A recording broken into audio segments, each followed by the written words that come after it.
దేవునికి స్తోత్రములు. ప్రభు పేరిట ఈ కార్యక్రమం వీక్షిస్తున్న ప్రియ దేవుని జనాంగమా, మీ అందరికీ హృదయపూర్వక శుభవందనాలు తెలియపరుచుకుంటూ ఉన్నాను. ఈరోజు 161వ ఎపిసోడ్కి వచ్చాం. ఇది ప్రార్థనా టీవీ. మరి సబ్జెక్ట్ అయితే నా యొక్క దర్శనాలు. మరి కిందసారి ఎపిసోడ్లో మరి నా యొక్క దర్శనం, ఒక దర్శనం గురించి చెప్పాం. నేను కొన్ని ఇతర మార్గాల్లో వారు జరుపుకునేటువంటి ఇతర మార్గంలో ఉండేవారు, ఇతర జనులు వారి మార్గాల్లో వెళ్ళేటువంటి ఫంక్షన్స్కి నేను అటెండ్ కాకూడదని 3 దర్శనాలు చూపించడం జరిగింది. దానికి మీకు వివరించాను.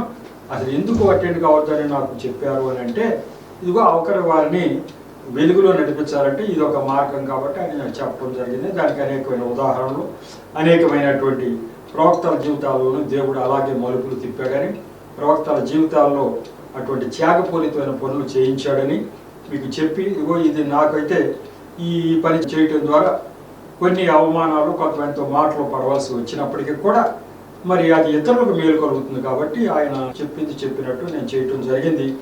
మరి దర్శనం వచ్చి 2014-11 సంవత్సరాలుగా నేను అటువంటి ఫంక్షన్లకి వెళ్ళకోకుండా నేను మరి జాగ్రత్త పడుతూ వచ్చానని చెప్పాను. మరి ఈ తర్వాత ఇదే కోవలకు చెందినటువంటి మరి ఇంకొక దర్శనానికి వస్తున్నాం.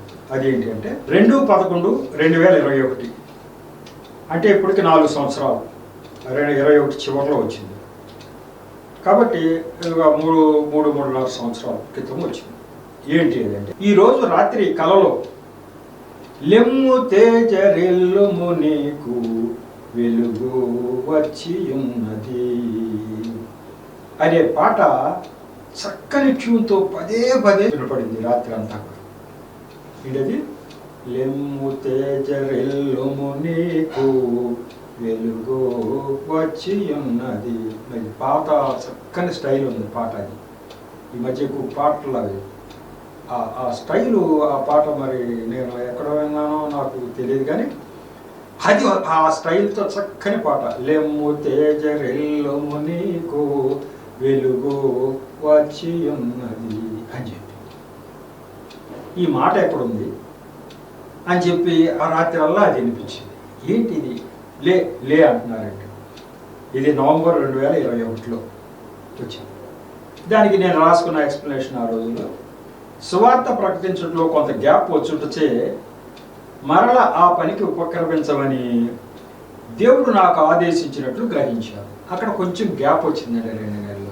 అది చక్కగా మీకు వివరించాలి. 2021లో ఇది నవంబర్లో వచ్చింది కదా, అంత క్రితం అక్టోబరు, సెప్టెంబర్లో చాలా కష్టాలు వచ్చినాయి నాకు. సెప్టెంబర్లో వచ్చినటువంటి కష్టం ఏంటి అంటే, అమ్మగారు చనిపోయారు. ఇంకా ఆ సందర్భంలో నిస్పృహ, నిరాశలో కానీ ఎట్లన్నా కానీ ఫేషియల్ పెరాలసిస్ అని వచ్చేసింది. మా అమ్మగారు సెప్టెంబర్ 29న కాలం చేశారు. అంతక్రితమే ఆమె మంచం పట్టి ఉన్నారు. ఆమె పోషణ అంతా నేను చూస్తున్నాను. చివరి దశలో ఆ మంచం మీద ఉండటం చేత ఆ సెప్టెంబర్ అంతా నేను ఎటు మూవ్ అవ్వటానికి వీల్లేదు. అమ్మని చూసుకోవటమే ఎక్కువ సరిపోతుంది. ఆమె ఎలాగో కాలం చేశారు. మరి ఆ నిరాశ, నిస్పృహలో ఎలా అన్నా కానీ నాకు మూతి వంకర అయింది. ఎడమ పక్క మూతి వంకర వచ్చేసింది. దాన్ని బెల్స్ పల్సీ అంటారట మెడికల్గా. ఫేషియల్ పెరాలసిస్ అనుకోవచ్చు. ముఖానికి వచ్చిన పక్షవాతం. ఒక కన్ను మూతపడేది కాదు. కన్ను మూత పడకుండా ఎడమ పక్క మూతి ఒక పక్కకు లాగేసింది. ఎంతగా లాగేసిందంటే మాట రావట్లేక బాగా వంకర వచ్చేసింది. అది భయపడిపోయాను. మరి నిజంగా మామూలు పెరాలసిస్కి దారితీస్తుందా ఏంటి అని అంత భయపడ్డాను.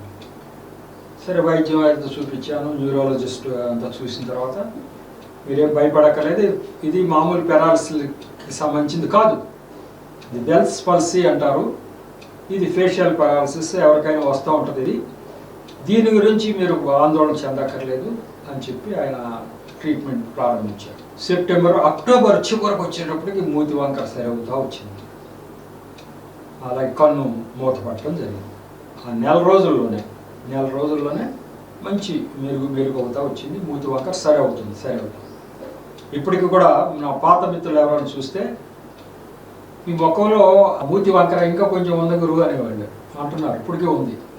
లెఫ్ట్ సైడు ఎడమ పెదము అది ఇంకా పూర్తిగా మామూలు స్టేజ్కి రాలి. అంటే చూడు, మనిషిలో దేవుడు ఎంత అందమైన ఆకృతి పెడతాడు అంటే ఆ ఆకృతి కొంచెం తేడా వచ్చిన ముఖం వికారం అయిపోతుంది.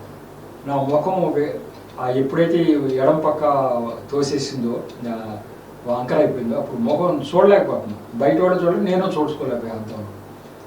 అంటే దేవుడు ఎంత చక్కగా రూపకల్పన చేసి శిల్పి, గొప్ప శిల్పి. మన రూపం ఎంత బాగుంటుంది అంటే దేవుడు ఇచ్చినటువంటి ఆ గొప్ప భాగ్యం.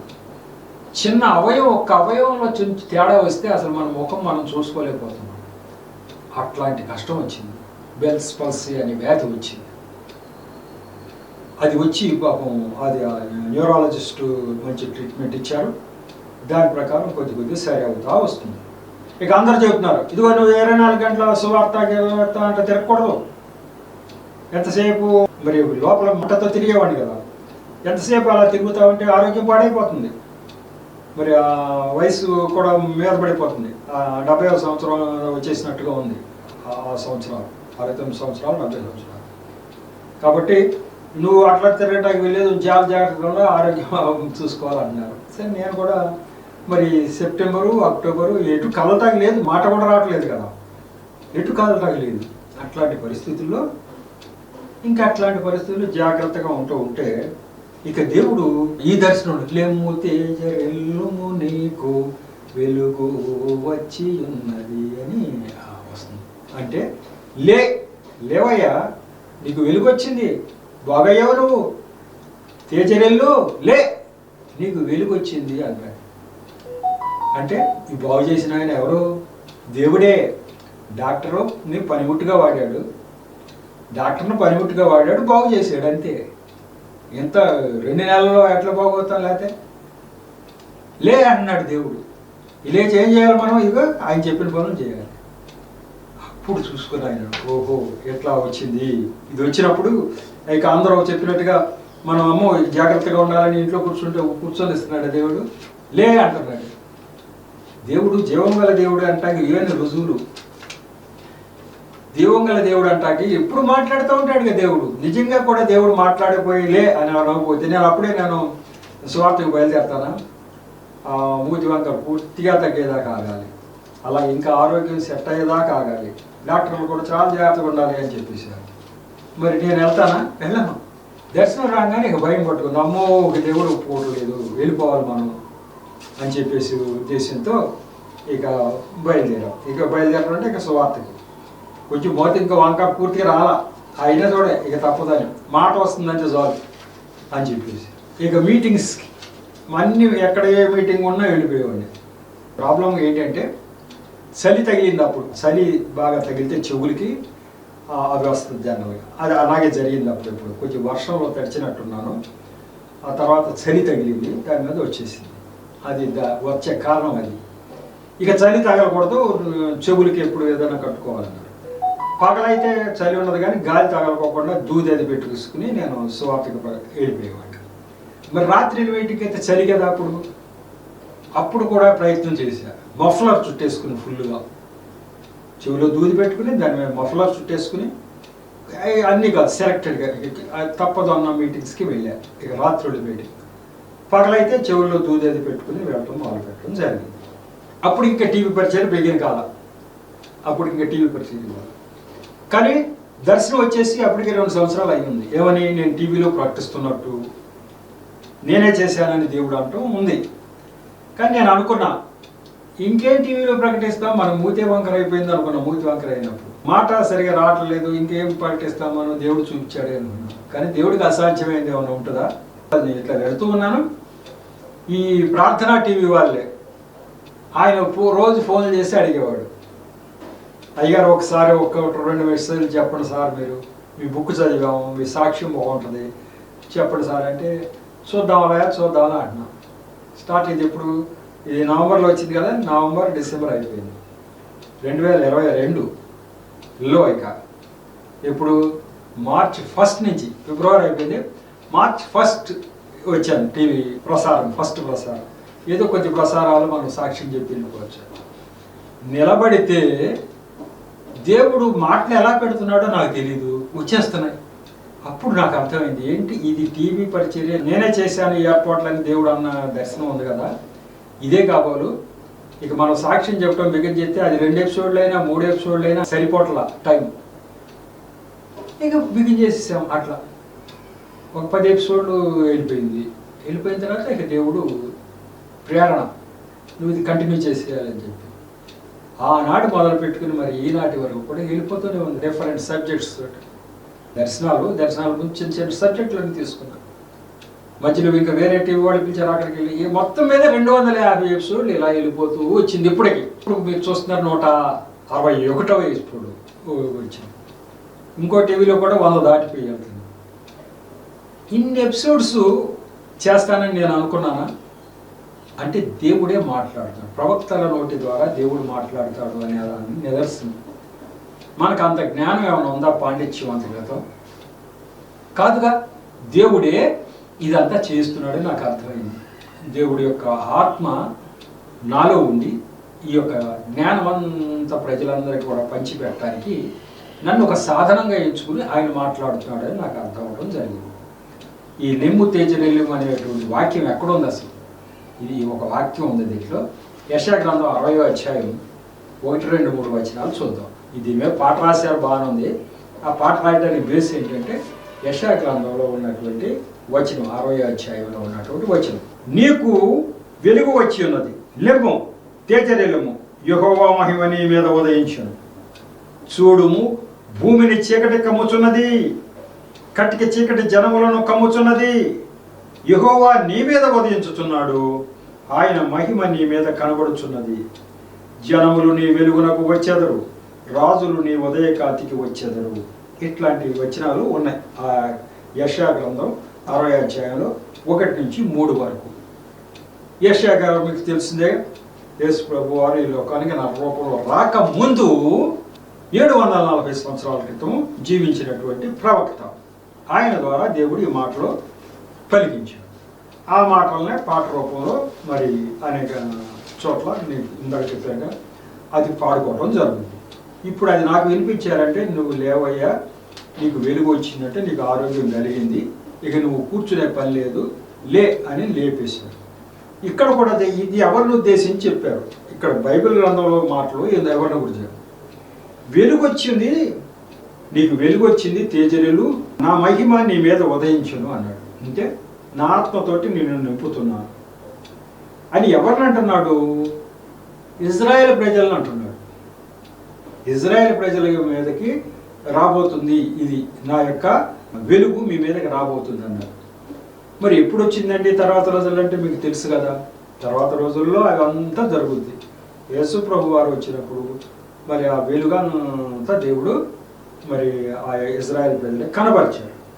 కాబట్టి లెమ్ము తేజరెల్లుము, యెహోవా మహిమ నీ మీద ఉదయించింది. చూడుము, భూమిని చీకటి కమ్ముచున్నది, కటిక చీకటి జనములను కమ్ముచున్నది. యెహోవా నీ మీద ఉదయించుచున్నాడు, ఆయన మహిమ నీ మీద కనబడుచున్నది. భూమి అంతా సాతాను చుట్టేసి ఆ యొక్క అంధకారాంతో ముంచేస్తున్నాడు. నిజదేవుడు వైపు మనుషులను చూడనివ్వట్లా. నీ మీదకి దేవుడు వచ్చి ఉదయించబోతా ఉన్నాడు. నీ దగ్గర జనములు నీ వెలుగుకు వచ్చేదరు, రాజులు నీ ఉదయకాంతికి వచ్చేదరు. ఇదంతా ఎప్పుడు జరుగుతుంది ఏంటి అని అంటే, వెలుగై ఉన్న దేవుడు ఈ భూమి మీద నర రూపంలో వచ్చినప్పుడు జరుగుద్ది. ఎక్కడ వస్తాడు? ముందుగా మీ మధ్యకి, ఇజ్రాయేల్ ప్రజల మధ్యకి వస్తాడు. యోధా గోత్రంలో మీ మధ్యకే వస్తాడు అని చెప్పి యెషయా గారు ద్వారా దేవుడు మాట్లాడతాడు. ఇదిగో లే, మీకు ఒక పెద్ద బహుమానం, వెలుగే మీ దగ్గరికి వస్తుంది. వెలుగంటే ఎవరు అంటే దేవుడు. వెలుగు మీ దగ్గరికి వస్తున్నాడు, మీ మీద ఉదయిస్తాడు. దేశమంతా అంధకారంలో మునిగిపోయి ఉంది, అక్కడ వెలుగు లేదు, కానీ మీ దగ్గరికి వెలుగు వస్తుంది. మీ వెలుగు దగ్గరికి ఆ చీకట్లో ఉన్న వాళ్ళంతా వస్తారు అని అంటే, ఇతర జనులందరూ కూడా ఈ దేవుడు అసలు దేవుడు అని ఆ వెలుగుకు వస్తారు అన్నాడు. నిజంగా ప్రపంచమంతా కూడా క్రైస్తవ వచ్చేసింది. యేసు ప్రభు వారు వచ్చారు, వెలుగు అయి ఉన్నటువంటి యేసు ప్రభు వారు నరరూపంలో వచ్చారు. ఎవరి మధ్యకి వచ్చారు? తన స్వాస్థ్యమైన ఇజ్రాయెల్ ప్రజల మధ్యకు వచ్చారు. ఆ వెలుగు చూచి ఇతర దేశాల్లో ఉన్నటువంటి జనులందరూ ఆ వెలుగుకు వచ్చారు. ఎవరంతా వచ్చిన వాళ్ళు? రాజులు నీ ఉదయకాంతికి వచ్చారు, జనములు నీ వెలుగుకు వచ్చారు. ప్రపంచమంతా కూడా వీళ్ళు వాళ్ళు అని లేదంతే, దేవుడి వైపుకు వస్తారు అని ఆయన రాకముందే 740 సంవత్సరాల క్రితము ఆయన మరి బయలుపరచడం జరిగింది. వెలుగు అంటే దేవుడు అని ఎక్కడుంది అని అంటే యోహాను సువార్త 8:12 చెప్పబడి ఉంది. అలాగే మలాకి గ్రంథం 4:2, కొరింథీయులకు రాసిన 2వ పత్రిక 4వ అధ్యాయం 3-6 వచనాలు. ఈ వచనాలన్నీ కూడా దేవుడు వెలుగు అని. అయితే ఆ వెలుగుని ఎవరైనా చూచారా అంటే ఎంతో మంది భక్తులు చూశారు. నేను కూడా చూశాను. దేవుడికి వందనాలు స్తోత్రాలు తెలియపరచుకుంటాను. దేవుడు ఆ యొక్క వెలుగు నాకు చూపించాడు. వెలుగు అంటే సామాన్య వెలుగు కాదు. నా యొక్క 37వ దర్శనం పళ్ళున ఆ కాంతి వచ్చేటట్టు నేను చూశాను. దర్శనంలో 37వ దర్శనంలో మరి నేను చూసా, పళ్ళున కాంతి వచ్చేసింది. అది 2015 అంటే 10 సంవత్సరాల క్రితం దేవుడి యొక్క వెలుగు నేను చూశాను. పెద్ద కాంతి, పళ్ళున కాంతి వచ్చి ఆ కాంతి అసలు వెలుగుట్లు మనం మామూలుగా ఈ లోకంలో ఏ యొక్క లైట్, నేను అందుకే రాసుకున్నా దాంట్లో సర్కస్ లైట్ ఫోకస్ లాగా అనిపించింది. అంటే నా చిన్నప్పుడు చూసేవాడు సర్కస్ లైట్ ఫోకస్. అంత వెలుగు, అంత కాంతివంతంగా లైట్ వచ్చి పడిపోయింది. ఆ లైట్ వెలుగులో విస్తారమైన పంట పొలాలు, పంట పండి రెడీగా ఉన్నాయి. ఒక వ్యక్తి నా ఎదురుగా వచ్చి నాకు చెప్తున్నారు, దేవుడు వెలుగు వేస్తున్నాడు నీ ముందు, నువ్వు బయలుదేరి, నువ్వు ఆగటానికి వెళ్ళేది, పొలాలన్నీ దాటేయాలంటున్నాడు ఆ వ్యక్తి. ఇక మొదలుపెట్టా నేను పరుగు లాంటి నడక అని రాసుకున్నా. నడకే కానీ పరుగులాగా ఉంది. వెళ్ళిపోతున్నా అసలు ఆ వెలుగులో ఎంత దూరం వెళ్ళిపోయి చిట్ట చివరి వరకు వెళ్ళిపోయా. అంటే దేవుడు అంత పని నాకు నిర్ధారించి పెట్టినట్టు 2015లో చూపించాడండి. అప్పటికి నేను ప్రభువును నమ్మి 2 సంవత్సరాలు దాటింది. 2012 చివరిలో ప్రభువును నమ్మాను నేను. 2015 కల్లా ఈ దర్శనం, ప్రవక్త నువ్వు తిరగాలి అని చెప్పేసి మొదలు పెట్టేశారు. ఈ స్వార్థ బిగిన 2014లోనే అది జరిగింది. 2015లోకి వచ్చేసరికి వెలుగు పళ్ళున కాంతి మొత్తం వెళ్ళిపోవాలి అంటున్నాడు దేవుడు. కాబట్టి ఆ వెలుగుని నేను చూసేటువంటి ఆ భాగ్యం నాకు కలిగింది. దేవుడికి స్తోత్రం. ఆ వెలుగు చాలామంది భక్తులు చూశారు దర్శనాల్లో, చాలామంది. మరి బట్లంకి సత్యనారాయణ గారు బెరా కమ్యూనిస్ట్, ఆయన కూడా ఆ వెలుగు చూశాడు, రాశారు. అనేక మంది భక్తులు ఆ వెలుగు చూశారు. దేవుడు అంటే వెలుగు. యోహాను సువార్త 8వ అధ్యాయం 12లో ఆయన వెలుగు అనే మాట రాయబడి ఉంది. అది ఏంటి? మరలా యేసు, నేను లోకమునకు వెలుగును, నన్ను వెంబడించేవాడు చీకటిలో నడువక జీవపు వెలుగు కలిగి ఉండునని వారితో చెప్పాను. మరి యోహాను సువార్త 1వ అధ్యాయంలో చెప్పాడు ఆయన వెలుగు అని చెప్పేసి పదాలు అనేక చోట్ల ఉన్నాయి. మరి యోహాను సువార్తలో అయితే స్పష్టంగా నేను వెలుగు అని చెప్పడం జరిగింది. ఆ వెలుగు చీకటిలో ప్రకాశించున్నది కానీ చీకటి దాన్ని గ్రహింపకుండేను అని చెప్పడం జరిగింది. అతని మూలంగా అందరూ విశ్వసించినట్లు అతడు ఆ వెలుగును గురించి సాక్ష్యం ఇచ్చేట్టుకు సాక్షిగా వచ్చాను అని చెప్పడం జరిగింది. కాబట్టి ఇప్పుడు ఆయన వెలుగు అనేటువంటి పదాలకి అర్థాలు మరి రకరకాలుగా ఉన్నాయి. కానీ నాకు దర్శనంలో కూడా చూపించాడు దేవుడు వెలుగు. ఇదిగో ఇక్కడ చెప్తున్నాడు, లెమ్ము తేజరెల్లెమ్ము నీకు వెలుగు వచ్చి ఉన్నది అని యోధా గోత్రంలో రాబోతూ ఉన్నాడు అని వాళ్ళకి చెప్పడం జరిగింది. దేవుడు రాబోతున్నాడు, వెలుగు వచ్చింది అంటే దేవుడు వస్తాడు అని చెప్పడం జరిగింది. ఆ వెలుగే మరి నేను దర్శనంలో చూశాను. ఆ వెలుగే నేనే వెలుగునని దేవుడు చెప్పడం జరిగింది. చీకటి అంటే ఏంటి? చీకటి పోతుంది అని చెప్పాడు దాంట్లోనే. మరి ఆ వచనాలు ఇందాక చెప్పిందా, అంధకారము చీకటిలో ఉన్న జనం అందరూ వెలుక్కు వస్తారు అన్నారు. చీకటి అంటే ఏంటి, ఎక్కడుంది అని అంటే దానికి రిఫరెన్స్ యెషయా గ్రంథం 9:1, యెషయా గ్రంథం 59:9, ఎఫ్సి గ్రంథం 4:17-18లో రెఫరెన్స్ ఉన్నాయి. మరి యెషయా గ్రంథం 9:1 మాత్రం మనం చూసుకున్నాం. వెలుగంటే దేవుడు, చీకటి అనే దానికి అక్కడ ఏముందో చూద్దాం. అయినను వేదన పొందిన దేశం మీద మబ్బు నిలవలేదు. పూర్వకాలం ఆయన జబులూను దేశమును నఫ్తాలి దేశంలో అవమానపరచను. అంత్యకాలమున ఆయన సముద్ర ప్రాంతమును అనగా యోర్దాను అతను అన్యజనుల గలిలయ ప్రదేశమును మహిమగల దానిగా చేయుచున్నాడు. చీకట్లో నడుచు జనులు గొప్ప వెలుగును చూచుచున్నారు. మరణ ఛాయ గల దేశ నివాసుల మీద వెలుగు ప్రకాశించును అని చెప్పి యెషయా గ్రంథం 9:1-2 చెప్తా ఉన్నాయి. అంటే అర్థం ఏంటి అంటే, చీకట్లో ఉన్న జనులు గొప్ప వెలుగును చూడబోతా ఉన్నారు. చీకట్లో ఉన్న జనులు అంటే నిజమైన దేవుడు ఎవరో తెలియక కొట్టుమిట్టాడుతున్నటువంటి ఇతర అన్యజనుల గలీల ప్రదేశం మహిమగలగా చేయుచున్నాడు.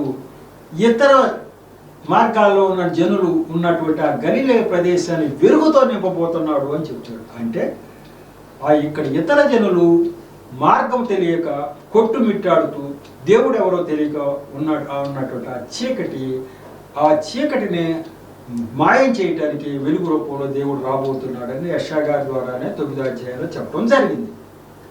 ఇక తర్వాత అంటే రాజులు నీ వెలుక్కు వస్తారు, ప్రజలు నీ వెలుక్కు వస్తారు అన్నది ఏంటిది అని అన్నాడు.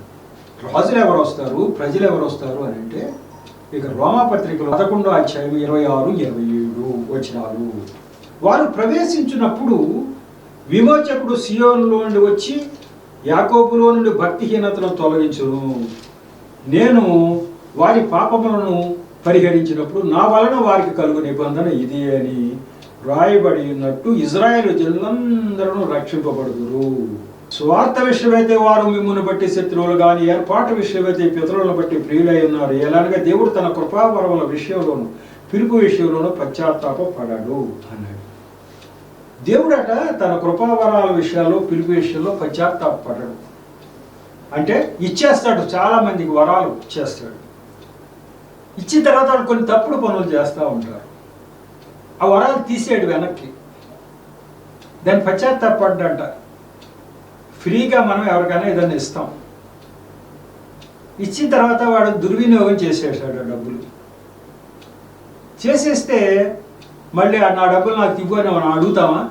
పోనీ వాడు సద్వినియోగం చేసుకుంటాడని మనం ఇచ్చాం, వాడు చేసుకోవాలా అంతే అనుకుంటాం కదా. దేవుడు కూడా అంతే, కొన్ని వరాలు ఇస్తాడు.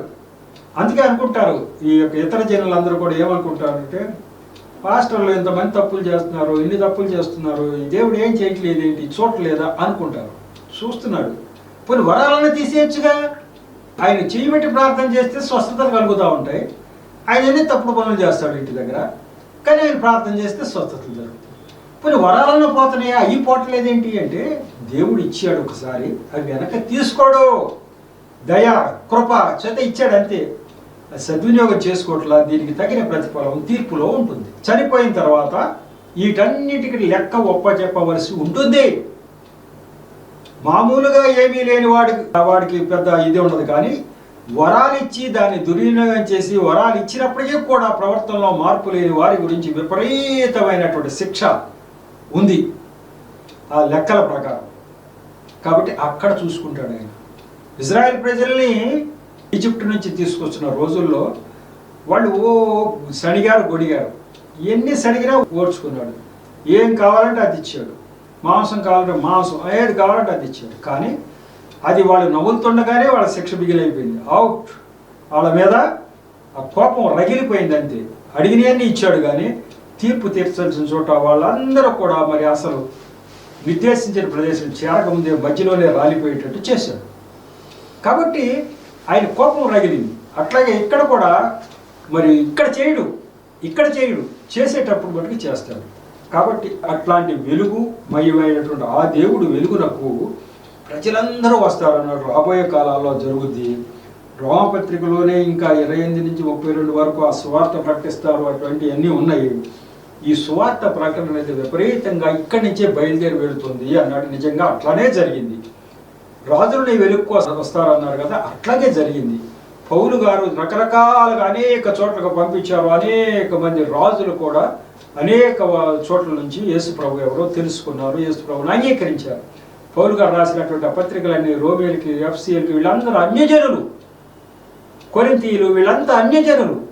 వాళ్ళందరూ కూడా అనేక మంది యేసు ప్రభు ఎవరో తెలుసుకున్నారు, ఆయన వెలుక్కు వచ్చారు. అదే ఈ యొక్క లెమ్ము తేజరెల్లుము అనే ఆ మాటల్లో ప్రజలందరూ నీ వైపుకు వెలుక్కు వస్తారు అన్న మాటకి అర్థం అది. యేసు ప్రభు వస్తాడు, నీ వైపు కంటే యెరూషలేము వైపుకి ప్రజలందరూ చూస్తారు, ఈ ప్రపంచం అంతా చూస్తుంది అని ఆనాడు చెప్పాడు. ఆ ప్రకారమే ఈనాడు ప్రపంచం అంతా యేసు ప్రభు వైపు చూచింది. ఆ వెలుగు వస్తుంది, వెలుగు చూస్తారు అని. కాబట్టి నాకు ఎక్కడైతే దాన్ని చూపించింది ఏంటంటే, నువ్వు లేవయ్యా, లేచి బయలుదేరు, నీ యొక్క పని నువ్వు చెయ్యి అని చెప్పడం నాకు ఉద్దేశం.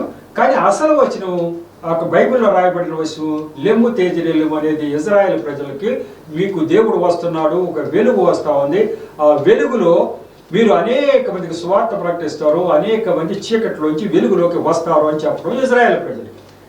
నాకు చూపించిన అర్థం ఏంటి అంటే, నువ్వు ఇప్పుడు లేవయ్యా, లేచి ఆ వెలుగులోకి నువ్వు ఆ యొక్క వెలుగుని ప్రసారం చేయి, చీకట్లలోంచి వెలుగులోకి అనేక మందికి వచ్చేటట్టుగా నువ్వు చెయ్యి అని నాకు ఆదేశించడం జరిగి, నేను అప్పటి నుంచి మళ్ళీ సువార్త కంటిన్యూ చేయడం జరిగింది.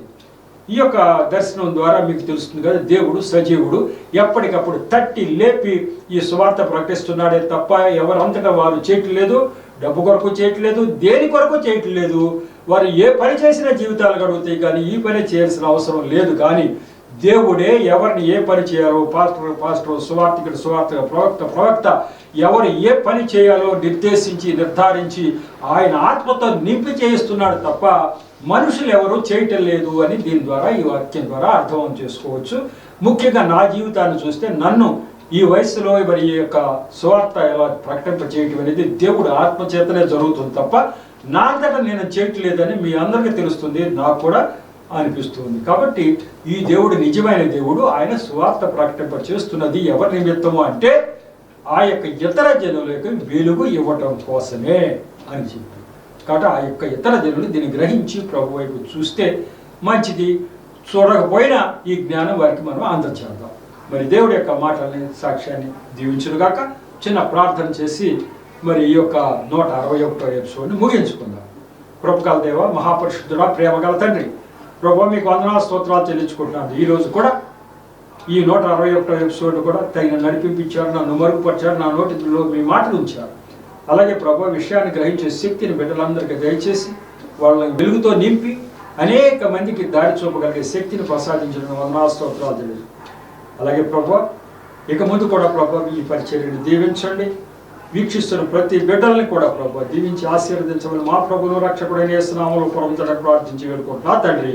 ఆమేన్. మరొకసారి మీ అందరికీ నా హృదయపూర్వక వందనాలు తెలియవచ్చు. వందనాలు.